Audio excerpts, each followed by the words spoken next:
Hey guys, this is Vijay Sridhar and once again I'm back with two more tools this week. One is a sticky note kind of application where you can jot down important notes and keep it ready on your desktop. The another one is a file system size analyzer. Often if you work a lot on the computers, you will end up eating up a lot of space on your hard disk and you don't know what to delete and which is occupying a lot of space. You may run a system cleanup, but you still are not aware where is your maximum space going.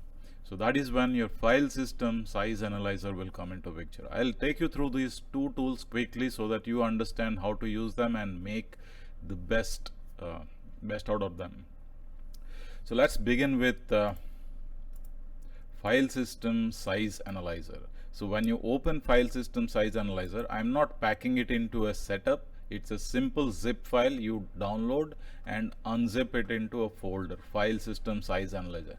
This may not be useful for a day-to-day use, but probably every 2 months, 6 months you might want to look at your file system and see what is occupying or what is eating up your space. The disclaimer is that it will not look into your recycle bin. Most of the time we have the recycle bin full also. That also occupies a lot of space.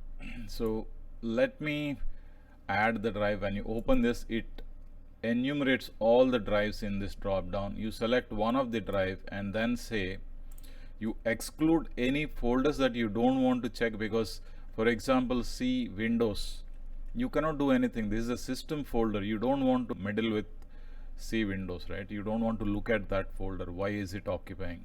Sometimes you might not want to look at C program files. Both the x84, which is a 64-bit program files folder, and x86, which is a 32-bit program files folder. So both of them, to avoid that, you can give this pattern and then avoid it, or you can completely put the folder name. Since it is too difficult to remember the folder names, you can use this wildcard. Just put a star here. You can also put a pattern if you want. Suppose if you have a folder which has multiple subfolders like this, C promote 001, like this, A1, A2, A3, of which you just want to remove only the numerical folders which have numerical values on the last folder, but you don't want to remove the A1, A2, A3, etc. Then you can specify a pattern if you are well versed with the regular expressions. The pattern could be like this. So you will specify it's a pattern and then give a colon and then specify this C promote. Till this point it is the same, so you will put one more escape character here, because in regular expressions certain special characters are there. So if you want to use this regular expression, you'll have to put all of these things. Then you will only specify that whenever there are numerics, all these folders will be removed. So let's look at this. Remove this pattern part of it. Our recycle bin starts with $. Any antivirus related folders will also start with $. So I have put C $/ and star. So I don't want to analyze the $ folders. I don't want to analyze the Windows folder nor the program files folders. Rest of the folders, let's see.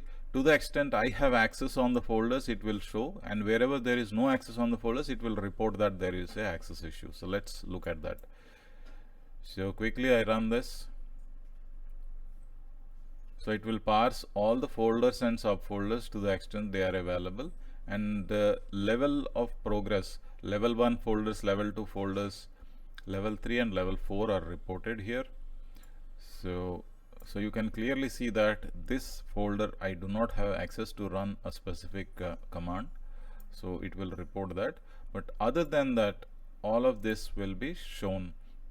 So as you see, this begins with 47 MB and it goes till 1.32 GB. Now I can quickly analyze which folders I require. Sometimes it could be program files installed outside of program files folder.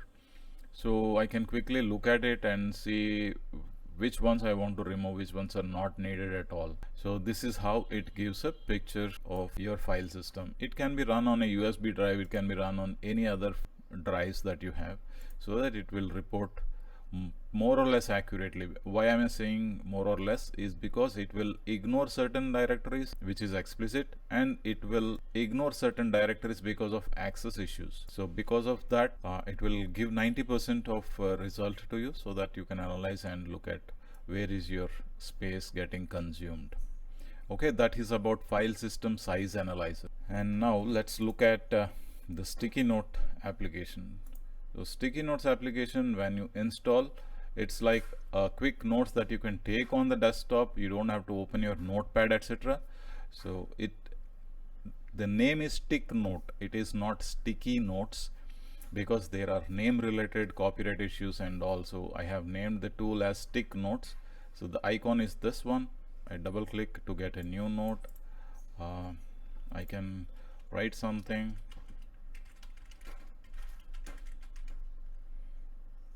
Now this note can see, this is hidden when you open another application, but you can click this pin button to make it stay on top, so that you can constantly take notes. So I will copy this content from here and put it into this notes.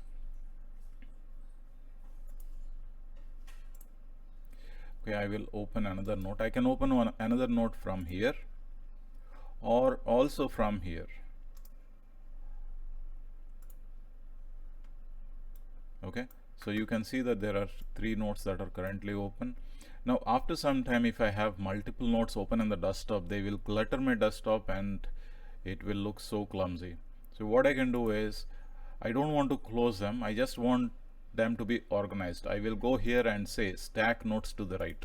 So all these notes will be stacked to the right. I will suggest you pin them so that they are on the top whenever you require, and even if you open any application, they are still seen there. Okay, so you can also unstack to bring them to their original positions. So you can unstack the notes so that they will get this get the location back. You can also print preview. You can do a page setup and print preview, do a word wrap. You can toggle word wrap, unpin this, close these things, and then do a print preview. Okay, so now it goes onto the top. So let me make it bigger. So this much of data is there, that's what it says, and that is the print preview. You can print it, and you can also show the organizer. Now all these nodes are uncategorized currently. You can create a category, because I did not put any content on the other nodes or into the other nodes. They did not get saved. You can always create a new node and then put some content into it. It gets saved. So when you open the organizer again, all your nodes are shown as uncategorized. So you can create a category. Suppose if you are working on certain projects, for example, this could be a project related. So you can move these uncategorized ones to this category so that they are shown here. Okay, you can also edit the content from here.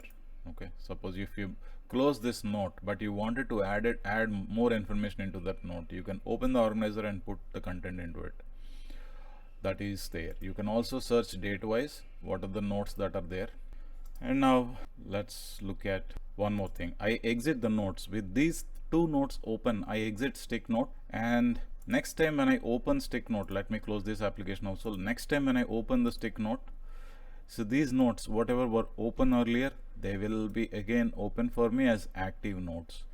So this information, all this information is stored in your My Documents folder, StickNote data. There is a folder that is created under My Documents. All this data is stored into that. So this is about sticky notes. Alright, thanks for watching. I'll bring more tools in the coming weeks. Subscribe to my channel and like this video if you like it. Thank you so much for watching.